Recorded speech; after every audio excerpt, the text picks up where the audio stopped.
imagine this. The mightiest empire the world has ever seen, the Mongols, feared from Baghdad to Beijing, is sailing confidently into a quiet Vietnamese river. The invincible warriors of Kublai Khan believe victory is already theirs. But beneath the surface, hidden by the tide, thousands of sharpened wooden stakes wait like the fangs of a sleeping dragon. As the water falls, those fangs awaken. This is the Battle of Bach Dang River, 1288, when Vietnam turned nature itself into a weapon, and a brilliant general outsmarted the most feared army in history. They conquered China. They crushed the Abbasid Caliphate. So what could one small kingdom in Southeast Asia possibly do to stop them? By the late 13th century, the Mongol Empire under Kublai Khan stretched across most of Asia.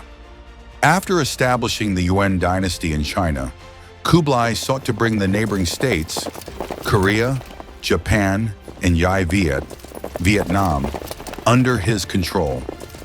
The first invasion of Viet took place in 1257 to 1258, when Mongol horsemen stormed through the Red River Delta.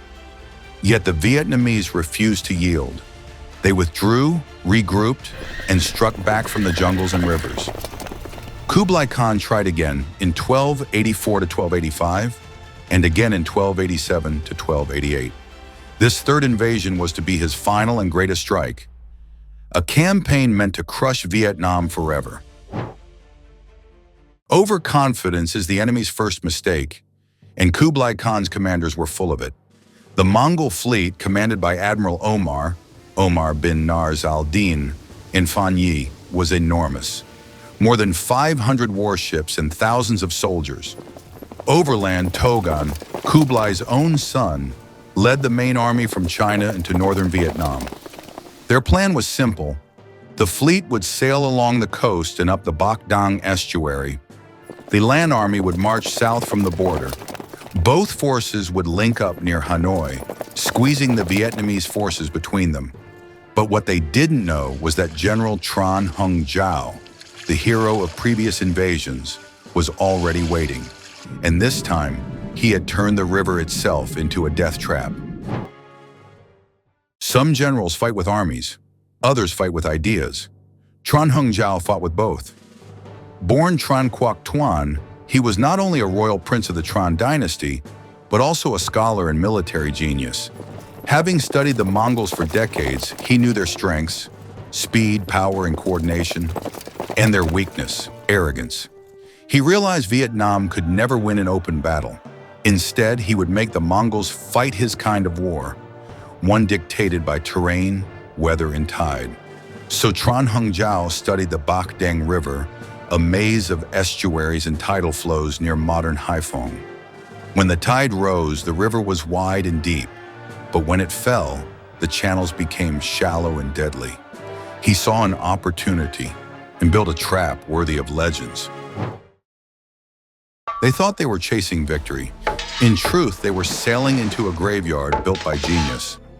In early 1288, Trần Hưng Đạo ordered thousands of sharpened iron-tipped wooden stakes to be driven deep into the muddy bed of the Bac Dang River's distributaries. These were arranged in strategic rows, hidden completely during high tide. His plan was daring: lure the Yuan fleet into the estuary at high tide, when the water hid the stakes, then strike as the tide fell, trapping and crushing them. To make the trap convincing, Vietnamese forces faked retreat after retreat, burning their own villages and withdrawing inland. The Mongols mistook this for weakness and advanced deeper into the delta, believing victory was near. When arrogance meets patience, history explodes. It was April 9th, 1288. The Mongol fleet, led by Admiral Omar, was retreating down the Bac Dang River toward the sea after failing to maintain their position near Hanoi. The Vietnamese, pretending to flee, drew the exhausted Yuan ships into the estuary, right over the hidden stakes. At the perfect moment, as the tide began to fall, Trần Hưng Đạo gave the signal. Vietnamese war junks turned about and launched a sudden counterattack from multiple directions, firing flaming arrows and pouring oil onto the water.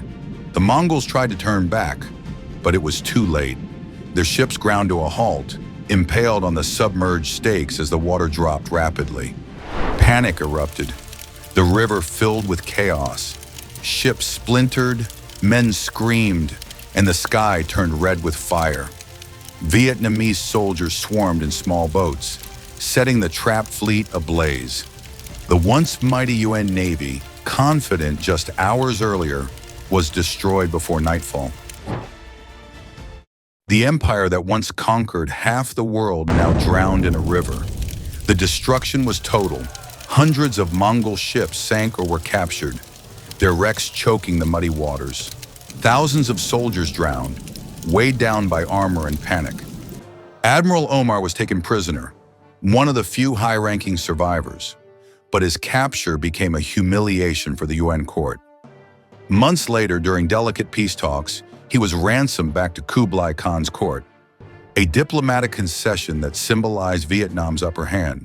Though officially a tribute exchange, the message was clear: the Mongols had been broken. Meanwhile, Togun's land army, unaware of the disaster at sea, began retreating north through disease, famine, and relentless ambushes. Starving and scattered, they barely escaped across the border. Most never made it home. By summer, the third Mongol invasion of Jai Viet had collapsed completely. The dream of subduing Vietnam and the myth of Mongol invincibility sank with the fleet in the waters of the Bach River. Against impossible odds, a small nation had done what empires could not: defeat the Mongols. The victory of 1288 became one of the proudest moments in Vietnamese history. Trần Hưng Đạo strategy not only preserved independence, but humiliated the mightiest power on earth. Though Vietnam later agreed to send nominal tribute to the UN court, it remained de facto independent. Kublai Khan, frustrated and aging, never launched another invasion.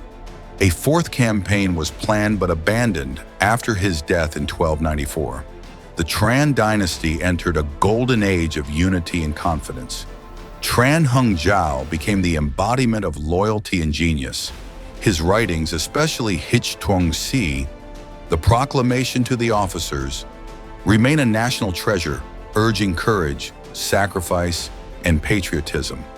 He would later be venerated as Juktan Tran, the Holy Lord Tran, a symbol of divine protection and national pride. Sometimes the greatest weapon isn't strength, it's wisdom. The Battle of Bach Dang River is a timeless study in asymmetric warfare. How understanding your environment can defeat even the most powerful enemy. Trần Hưng Đạo turned geography, psychology, and timing into his weapons. He didn't just outfight the Mongols, he outthought them.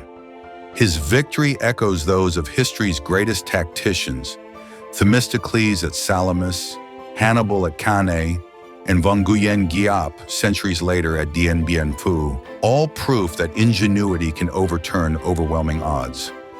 The river stakes still rest buried in Vietnam's mud, silent monuments to the power of intelligence over brute strength. Centuries later, the river still whispers the name Trần Hưng Đạo. Today, near Haiphong, the Bach Dang River is a site of national remembrance. Archaeologists have uncovered remnants of those ancient wooden stakes, preserved by silt and time. Every year, Vietnamese people celebrate Trần Hưng Đạo with festivals, offerings, and songs. Streets across the country bear his name, from Hanoi to Ho Chi Minh City. He's not just remembered as a general, he's honored as a guardian spirit, protector of the nation, and a timeless symbol of courage and wisdom. Empires fade, rivers change course, but genius leaves ripples forever. The 1288 victory at Bach Dang is more than a military triumph. It's part of Vietnam's identity. It showed that small nations can resist great empires, not through strength, but through strategy, unity, and faith. Military academies still study Trần Hưng Đạo tactics today, recognizing his brilliance in terrain warfare and psychological strategy. The story of Bach Dong reminds the world that history's greatest victories often belong to those who fight smart, not just hard. From the muddy waters of the Bach Dong, one truth still flows, that intelligence and courage can defeat even the strongest conqueror. If this story of Vietnam's defiance and genius inspired you, like this video, share it with fellow history lovers, and subscribe for more tales where strategy meets courage and history comes alive. This was the Battle of Bac Dang River, 1288, where a nation turned the tide and a general made the impossible possible.